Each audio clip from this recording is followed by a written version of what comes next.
दोस्तों आज की कहानी है माँ भाभी को मायके भेज दो। दोस्तों कहानी शुरू करने से पहले अगर आपने हमारे चैनल को सब्सक्राइब नहीं किया है तो सब्सक्राइब कर लीजिए ताकि आपके पास पहुँचे हर नया वीडियो।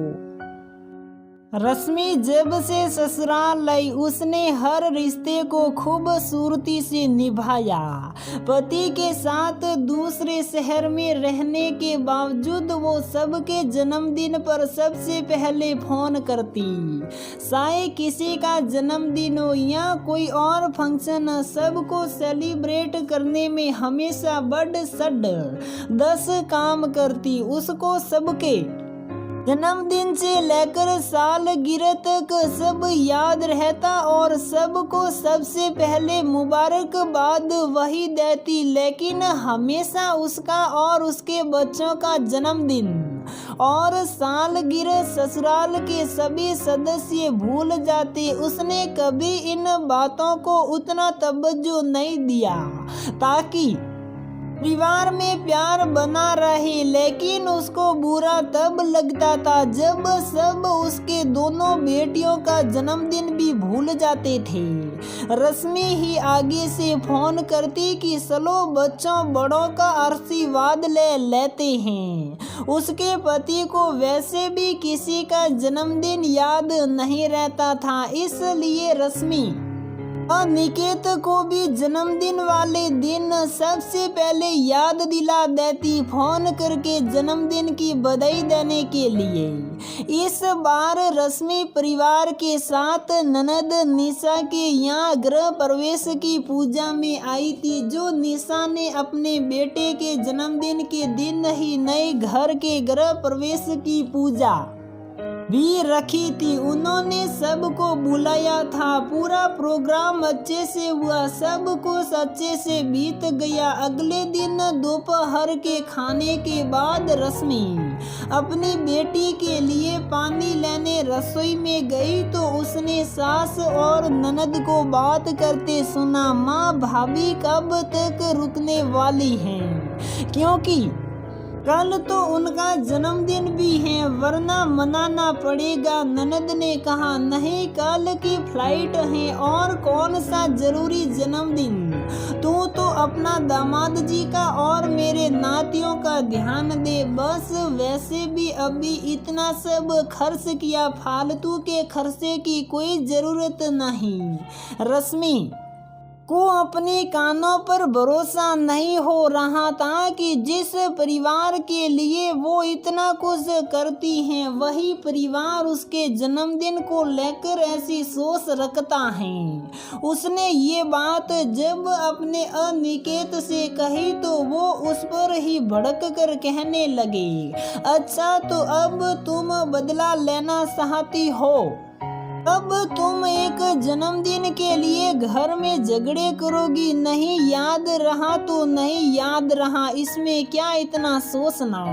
किसी ने तुमसे कहा किया कभी कि मेरा जन्मदिन याद रखना जरूरी है। रश्मि समझ चुकी थी कि अब किसी से कुछ बोलकर कोई फायदा नहीं, सब उसको ही झूठा और बुरा साबित कर देंगे। अगले दिन रश्मि फ्लाइट से कुछ घंटों में घर पहुंच गई। सबने उसके जन्मदिन की बधाई दी, लेकिन ससुराल की तरफ से किसी का भी फोन नहीं आया। 3 महीने बाद ही दोनों नंदोई और एक ननद का जन्मदिन आने वाला था। रश्मि को याद था, लेकिन इस बार उसने ठान रखी थी कि अब वो भी जैसे को तैसा वाला सबक सिखाकर ही रहेगी। उसने तीनों में से किसी को भी फोन नहीं किया, ना ही अनिकेत को याद कराया। सबका गुस्सा 7वें आसमान पर था। रोज के हाल समाचार के फोन भी गुस्से में आने बंद हो गए। एक दिन अनिकेत ने कहा, यार इस पूरे महीने माँ ने ना तो मुझे फ़ोन किया ना ही मेरे फ़ोन का रिप्लाई किया है। अगर कभी उठ जाता है तो हम हाँ करके काम का बहाना करके माँ फ़ोन रख देती हैं। हैं। रश्मि को पता था कि उनकी नाराजगी उनके बेटी दामाद को जन्मदिन की शुभकामनाएं ना देने के कारण है, लेकिन उसने अनिकेत के सामने अनजान बनने का नाटक करते हुए कहा, अनिकेत इसमें इतना क्या सोच रहे हो, कहीं बिजी होगी इसलिए नहीं किया होगा, या कोई मेहमान आ जाता होगा तो रख देती होगी। कुछ महीनों बाद बड़ी ननद का जन्मदिन था, जिसे रश्मि की सास सबसे ज्यादा प्यार करती थी। इस बार उनके जन्मदिन पर जब उनकी रश्मि ने फोन नहीं किया तो उनके गुस्से का गुब्बारा फूट पड़ा। शाम को रश्मि की सास ने फोन किया। फोन अनिकेत ने उठाया क्योंकि रश्मि रसोई के काम में व्यस्त थी। अनिकेत फोन स्पीकर पर करके रश्मि के पास फोन रख के चला गया, क्योंकि उसके फोन पर उसके दोस्त का फोन आया हुआ था।